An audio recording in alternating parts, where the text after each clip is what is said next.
5 de septiembre, Lucas 5, 1, 11, del libro Hablar con Dios, el poder de la obediencia. Estaba Jesús junto al lago de Genezaret, con una gran muchedumbre que deseaba oír la palabra de Dios. Pedro y sus compañeros que trabajaban lavaban las redes después de bragar una noche sin pescar nada. Y Jesús, que quiere meterse hondamente en el alma de Simón, le pidió la barca y le rogó que le apartara un poco de tierra. Sentado enseñaba desde la barca a la multitud. Quizás Pedro siguió con la tarea de dejar al punto al aparejo de la pesca mientras escuchaba al maestro y quien ya conocía desde que le llevó hasta él su hermano Andrés. No sospecha los planes tan grandes del Señor. Cuando terminó de hablar, Jesús dijo a Simón: guía mar adentro y echa vuestras redes para la pesca. Quizás han terminado de limpiar las redes, de las algas y del fango del lago. Todo invita a una excusa. El cansancio, que es mayor cuando no se ha pescado nada, las redes lavadas y preparadas para la noche siguiente, la inoportunidad de la hora para la pesca. Pero la mirada de Jesús, el modo imperativo y a la vez amable de dar órdenes, el supremo atractivo que Cristo ejerce sobre el alma noble, llevaron a Pedro a embarcarse de nuevo.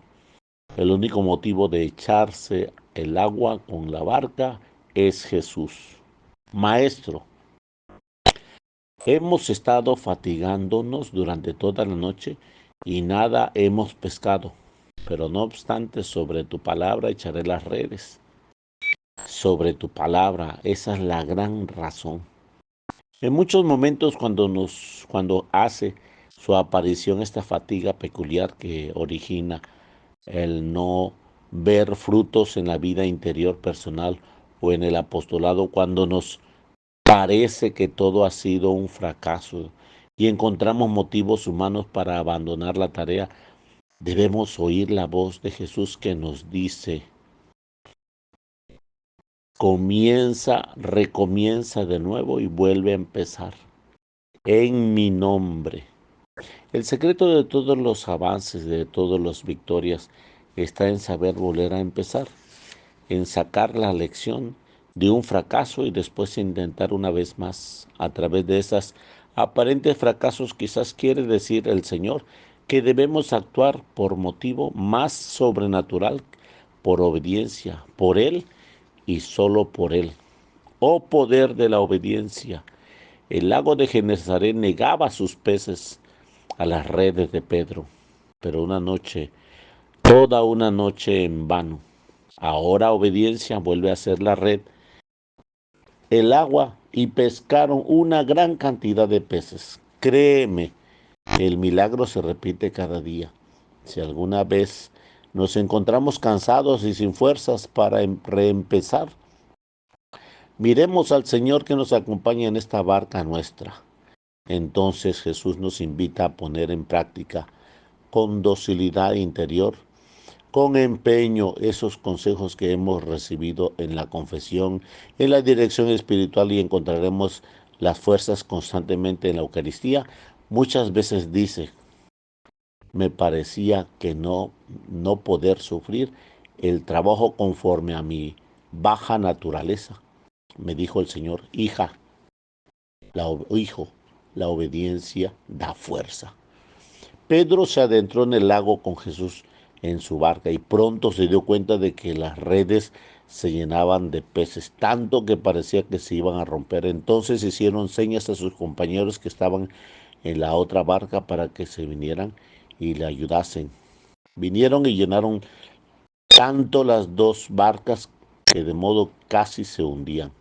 Hubo hubo pescados para todos. Dios premia siempre la obediencia con frutos incontables. Este pasaje del Evangelio está lleno de enseñanza, porque por la noche, en ausencia de Cristo, la labor había sido estéril a Pedro. Lo mismo ocurre en la vida de los cristianos cuando pretenden sacar adelante tareas apostólicas sin contar con el Señor. En la oscuridad más grande, dejándose llevar exclusivamente de las propias experiencias o de esfuerzos demasiado humanos. Se empeñan en andar solos haciendo su propia voluntad, guiados exclusivamente por sus propios juicios, y ya lo ves, frutos que se llaman infecundidad. Crees que por tu experiencia sacarás adelante todo. Hijo, si no rindes tu juicio, eres un soberbio.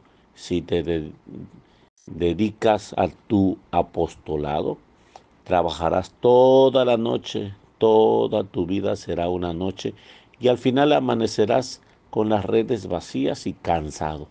Pedro mostró su humildad al obedecer a quien por no ser hombre de mar, bien se podía pensar que poco o nada sabía de aquel trabajo en el que día tras día él, Simón, había conseguido tanta experiencia y una gran saber. Sin embargo, se fía del Señor, tiene más confianza en la palabra de Jesús y en sus años de braga. Esto no nos indica también que el Señor ya lo había ganado para sí y que ya poco faltaba para que lo dejaras todo por Él. Esta obediencia, esta confianza en las palabras de Jesús fue la última preparación de Pedro para recibir su llamado definitivo. Parece como si el Señor hubiera dispuesto una llamada después de un acto de obediencia y de confianza plena. La necesidad de la obediencia para quienes quieren ser discípulos de Cristo está en formar parte del misterio de la redención, pues Cristo mismo reveló su misterio y realizó su redención con su obediencia. Por eso, el que quiera seguir los pasos del Maestro no puede limitar su obediencia.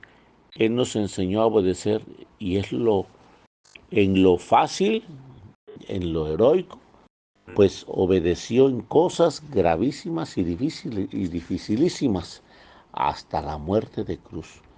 La obediencia nos lleva a querer identificar en toda nuestra voluntad con la voluntad de Dios, que se manifiesta a través de los padres y de sus superiores y de los deberes que llevan consigo a los quehaceres familiares, sociales y profesionales. La voluntad de Dios en lo que hace referencia al alma se revela de modo muy particular en los consejos de la dirección espiritual. El Señor espera de nosotros, por tanto, una conducta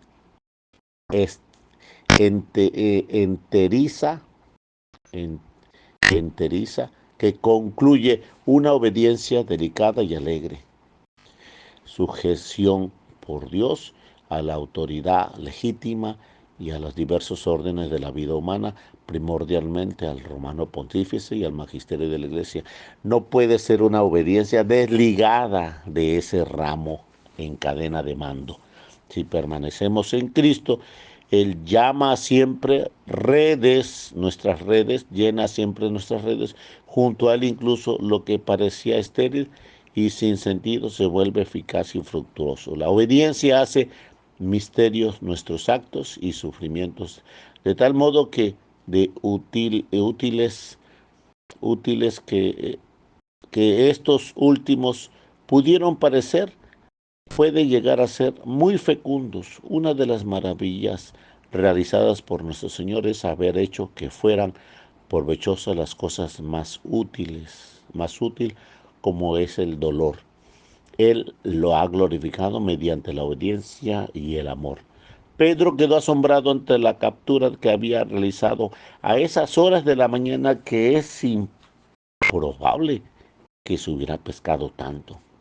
Pero ante Jesús todo se puede. El Señor se manifestó en ese milagro de modo muy particular a él. Pedro miró a Jesús y entonces se arrojó a sus pies diciéndole: apártate de mí, que soy un hombre pecador. Comprendió su pequeñez ante la suprema dignidad de Cristo. Entonces Jesús le dijo: Simón, no temas, desde ahora serás hombre de pescar. Pedro y quienes le habían acompañado en la pesca, sacando las barcas de la tierra, dejando todo, las cosas lo siguieron. Jesús comenzó pidiéndole prestado una barca y se quedó con su vida, y Pedro dejaría tras de sí una huella imborrable de tantas almas que Cristo mismo puso a su alcance.